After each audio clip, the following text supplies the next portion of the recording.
ሰላም ጤና ይስጥልኝ የተከበራችሁ አድማጮቻችን እንደምን ቆይታችኋል? ከሐራምቤ ሬዲዮ 98.7 የዕለተ ሐሙስ ታህሳስ 9 ቀን 2018 የሰዓቱን ዜናዎቻችንን ይዘን ቀርበናል። ከዜናዎቹ ጋር አይንሸት ሙሉጌታ ነኝ። ዋና ዋናዎቹን በማስቀደም ጀምራለሁ። አብራችሁን ቆዩ። የጸጥታ ኃይሎች አስፈላጊው እርምጃ እንዲወስዱ የጋምቤላ ክልል መንግስት ስለማስጠንቀቁ፣ ኢትዮጵያና ህንድ የሁለትዮሽ ትብብርን ለማጠናከር የመግባቢያ ሰነድ ተፈራርመዋል ስለመባሉ፣ ጊዜያዊ አስተዳደሩ ፌዴራል መንግስት በምዕራብ ትግራይ በኃይል ተይዘውብኛል ያላቸውን አካባቢዎች እንዲያስመልስ ስለመጠየቁ፣ ከአፍሪቃ ዳንጎቴ የ$20 ቢሊዮን የነዳጅ ማጣሪያውን ለአክሲዮን ገበያ ለማቅረብ ማቀዱ ስለመገለጹ፣ ከዓለም አቀፍ ትራምፕ ለወታደሮቻቸው ልዩ የጀግና ክፍያ እንደሚፈጽሙ ስለማስታወቃቸው አድማጮች ዜናዎቹን በዝርዝር አስደምጣችኋለሁ። በድጋሚ አብራችሁን ቆዩ።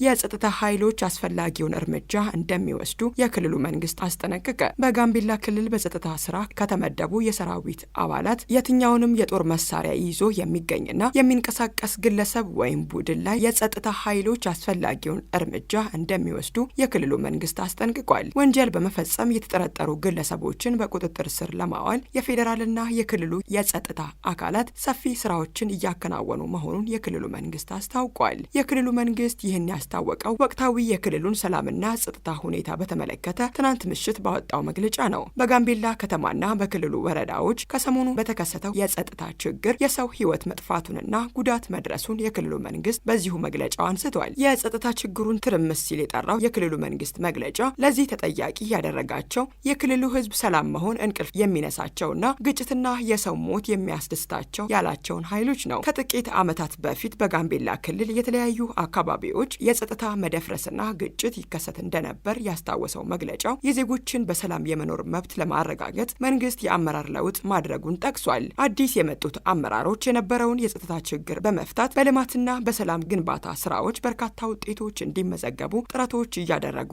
እንደሚገኙ የክልሉ መንግስት ገልጿል። የክልሉን ሰላምና ልማት ወደ ኋላ ለመመለስ የሚሰሩ ሲል የክልሉ መንግስት የጠራቸው ኃይሎች በየቦታው ሰዎችን በመግደል ወንጅሏቸዋል።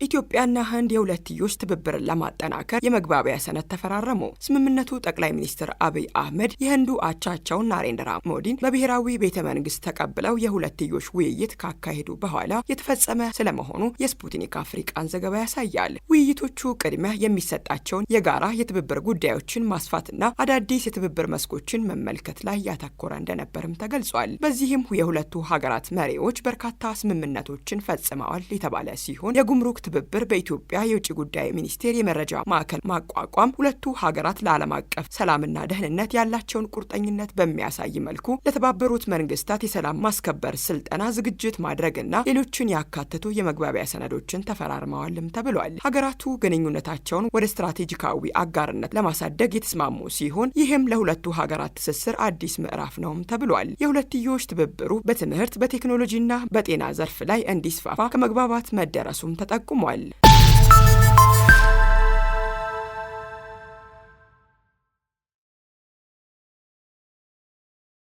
ጊዜያዊ አስተዳደሩ ፌዴራል መንግስት በምዕራብ ትግራይ በኃይል ተይዘውብኛል ያላቸውን አካባቢዎች እንዲያስመልስ ጠየቀ። የትግራይ ጊዜያዊ አስተዳደር ፌዴራል መንግስቱ በህገ መንግስቱና በግጭት ማቆም ስምምነቱ መሰረት በምዕራብ ትግራይ በኃይል ተይዘውብኛል ያላቸውን አካባቢዎችን ወደ መደበኛ አስተዳደር እንዲመለስ ጠይቀዋል። ጊዜያዊ አስተዳደሩ በኃይል የተያያዘ አካባቢ በምንም አይነት መልኩ በኃይል ሊቀጥል አይችልም ብሏል። የተፈናቃዮች ጉዳይ በግጭት ማቆም ስምምነቱ መሰረት በአስቸኳይ ካልተፈታ መዘዙ የባሰ ይሆናል ሲልም አስጠንቅቋል። ጊዜያዊ አስተዳደሩ አክሎ የስምምነቱ አደራዳሪዎችና የዓለም አቀፍ ማህበረሰብ ተደራዳሪዎች በስምምነቱ ጥሰት ላይ ዝም ማለት እንደሌለባቸው ገልጾ ለተፈናቃዮች አለመመለስ ከፌዴራል መንግስቱ በተጨማሪ የትግራይ ፖለቲከኞች የገቡበትን ፉክክርና የውስጥ ግጭት ተጠያቂ አድርጓል።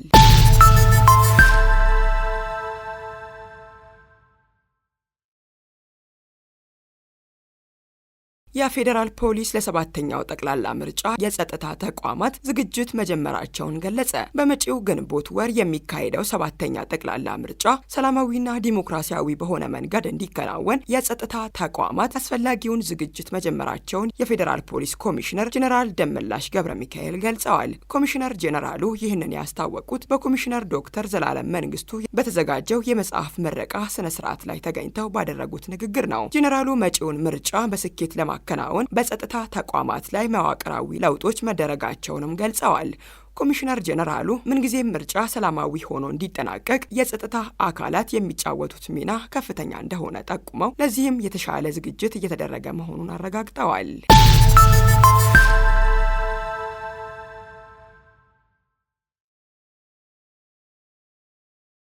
በማህበራዊ ሚዲያ የማህበረሰቡን እሴት የጣሱ መልእክቶችን ሲያስተላልፉ ነበሩ የተባሉ ግለሰቦች መታሰራቸው ተሰማ። የማህበራዊ ሚዲያ አንቂ ነን በማለት የሙያ ክብርንና የማህበረሰቡን ባህልና ወግ የሚጥስ መልእክት ሲያሰራጩ የነበሩ 4 ግለሰቦችን በቁጥጥር ስር ማዋሉን የአዲስ አበባ ጠቅላይ መምሪያ አስታውቋል። በምርመራ ላይ ከሚገኙት ከእነዚህ ተጠርጣሪዎች መካከል ዛህራ መሐመድና ፈቲያ ኤልያስ የተባሉ ግለሰቦች የቲክቶክ ፕላትፎርምን በመጠቀም ኢሉሚናቲ ወይም የሰይጣን ማህበርተኞች አባላት ከሆናችሁ በርካታ ገንዘቦችን ታገኛላችሁ የሚሉ መልእክቶችን ሲያስተላልፉ በቁጥጥር ስር መዋላቸው ተገልጿል። ለታ ደረጀ የተባለው ተጠርጣሪ ደግሞ የተከበረውን የመምህርነት ሙያንና የመምህራንን ክብር በሚያንቋሽሽ መልኩ መልእክቶችን ሲያሰራጭ በቁጥጥር ስር ውሏልም ተብሏል። የቲክቶክ ፕላትፎርምን በመጠቀም በየመንገዱ ህብረተሰቡን የሚያስደነግጡ ይዘቶችን ሲሰራ በቁጥጥር ስር የዋለው ደግሞ ሌላኛው ተጠርጣሪ ኤዶም ሚሊዮን የተባለ ግለሰብ ስለመሆኑም ተነግሯል። ፖሊስ በቁጥጥር ስር በዋሉ ግለሰቦች ወይም የማህበራዊ ሚዲያ አንቂ ወይም ይዘት ፈጣሪዎች ነን በሚሉ ግለሰቦች ላይ ተገቢውን የወንጀል ምርመራ ስራ የጀመረ ሲሆን በቀጣይም ተመሳሳይ ድርጊት በሚፈጽሙት ላይ የማያዳግም እርምጃ እንደሚወስድም አስጠንቅቋል።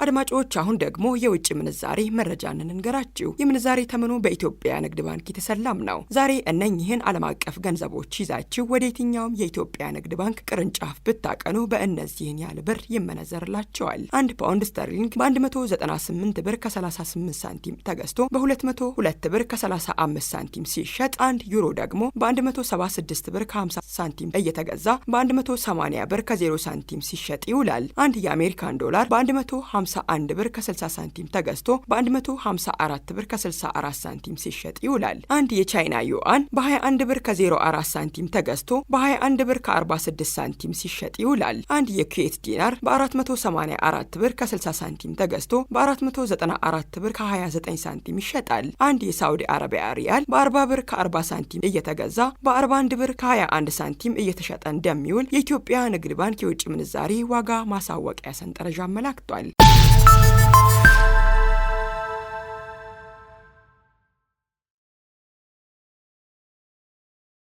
አድማጮች ከሀራምቤ ሬዲዮ 98.7 የሰዓቱ ዜናዎቻችን አሁንም እንደቀጠሉ ይገኛሉ። አሁን ደግሞ ከአፍሪቃ ወደ ያዝናቸው ጉዳዮች እናምራ። የ4 ተጨማሪ የአፍሪቃ ሀገራት ዜጎች ወደ አሜሪካ እንዳይገቡ ተከለከሉ። የፕሬዝዳንት ትራምፕ አስተዳደር የ4 ተጨማሪ የአፍሪቃ ሀገራት ዜጎችን ወደ አሜሪካ እንዳይገቡ በትናንትናው ዕለት ሙሉ የጉዞ እገዳ ጥሏል። የአሜሪካን ብሔራዊ ጥቅም ለማስጠበቅ ሲባል ዜጎቻቸው ወደ አሜሪካ እንዳይገቡ ሙሉ እገዳ ከተጣለባቸው የዓለም ሀገራት መካከል አፍሪካውያኑ ደቡብ ሱዳን፣ ማሊ፣ ኒጀር፣ ሴራሊዮን እና ቡርኪና ፋሶ ተካተዋል። ታንዛኒያ፣ ናይጄሪያ፣ ሴኔጋል፣ ዛምቢያ፣ ዚምባብዌ፣ አንጎላ፣ ቤኒን፣ ኮትዲቯር፣ ጋቦን፣ ጋምቢያ፣ ማላዊና ሞሪታኒያ ደግሞ ከፊል የጉዞ እገዳ ተጥሎባቸዋል። ሀገራቱ እገዳ የተጣለባቸው የስደተኞችን መረጃ በማጣራትና ከስደተኞች ጋር የተያያዙ መረጃዎችን ለአሜሪካ በማጋራት ረገድ ከፍተኛ ውስንነት በማሳየታቸው እንደሆነም ተገልጿል።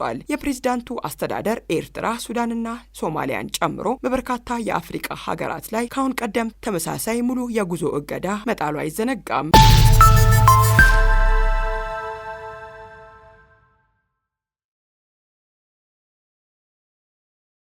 ዳንጎቴ የ20 ቢሊዮን ዶላር የነዳጅ ማጣሪያውን ለአክሲዮን ገበያ ለማቅረብ ማቀዱ ተገለጸ። ዳንጎቴ የ20 ቢሊዮን ዶላር የነዳጅ ማጣሪያውን ናይጄሪያውያን በባለቤትነት እንዲይዙት በማድረግ ለአክሲዮን ገበያ ለማቅረብ ማቀዱ ተነግሯል። የዳንጎቴ ዋና ስራ አስፈጻሚ አሊኮ ዳንጎቴ ዋና ፍላጎታችን እያንዳንዱ ናይጄሪያዊ በማጣሪያው ድርሻ እንዲኖረው በማድረግ ለአክሲዮን ገበያ ማቅረብ ነው ማለታቸውን ስፑትኒክ አፍሪካን ዘግቧል። አሊኮ አክለውም ይህ እድል ከሀገሪቱ ውጪ የሚኖሩ ናይጄሪያውያንን እንደሚያካትትም ገልጸዋል። አሊኮ ዳንጎቴ ናይጄሪያውያን የዚህ ባለቤትነት እንዲሆኑ ፍላጎት እንዳላቸውና እያንዳንዱ ናይጄሪያዊ ማጣሪያው ጥሩ ሲሰራ ከማጣሪያው ትርፍ ተጠቃሚ እንዲሆኑ ለማድረግ መታቀዱንም አረጋግጠዋል። አድማጮች፣ የሰዓቱ ዜናዎቻችን አሁንም እንደቀጠሉ ይገኛሉ። አሁን ደግሞ ከባህር ማዶ ወደ ያዝነው ጉዳይ እናምራ።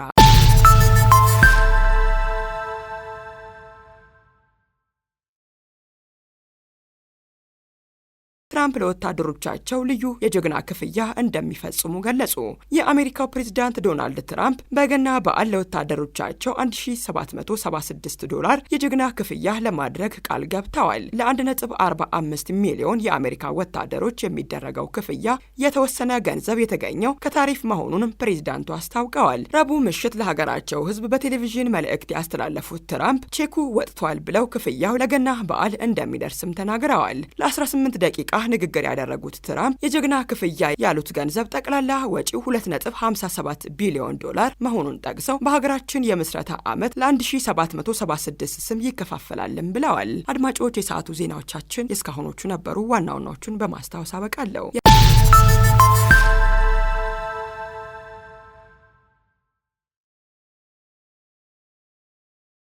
የጸጥታ ኃይሎች አስፈላጊው እርምጃ እንዲወስዱ የጋምቤላ ክልል መንግስት ስለማስጠንቀቁ፣ ኢትዮጵያና ህንድ የሁለትዮሽ ትብብርን ለማጠናከር የመግባቢያ ሰነድ ተፈራርመዋል ስለመባሉ፣ ጊዜያዊ አስተዳደሩ ፌዴራል መንግስት በምዕራብ ትግራይ በኃይል ተይዘውብኛል ያላቸውን አካባቢዎች እንዲያስመልስ ስለመጠየቁ፣ ከሀገር ቤት ዳንጎቴ የ20 ቢሊዮን ዶላር የነዳጅ ማጣሪያውን ለአክሲዮን ገበያ ለማቅረብ ማቀዱ ስለመገለጹ፣ ከአፍሪቃ ትራምፕ ለወታደሮቻቸው ልዩ የጀግና ክፍያ እንደሚፈጽሙ ስለማስታወቃቸው፣ ከዓለም አቀፍ ለሰዓቱ ያጠናቀርናቸው ዜናዎቻችን የእስካሁኖቹ ነበሩ። ዜናዎቹን አይንሸት ሙሉጌታ አስደመጥኳችሁ። ቀሪ የጣቢያችን ዝግጅቶች መደመጣቸውን ይቀጥላሉ። በያላችሁበት ሰናይ ጊዜ ይሆንላችሁ።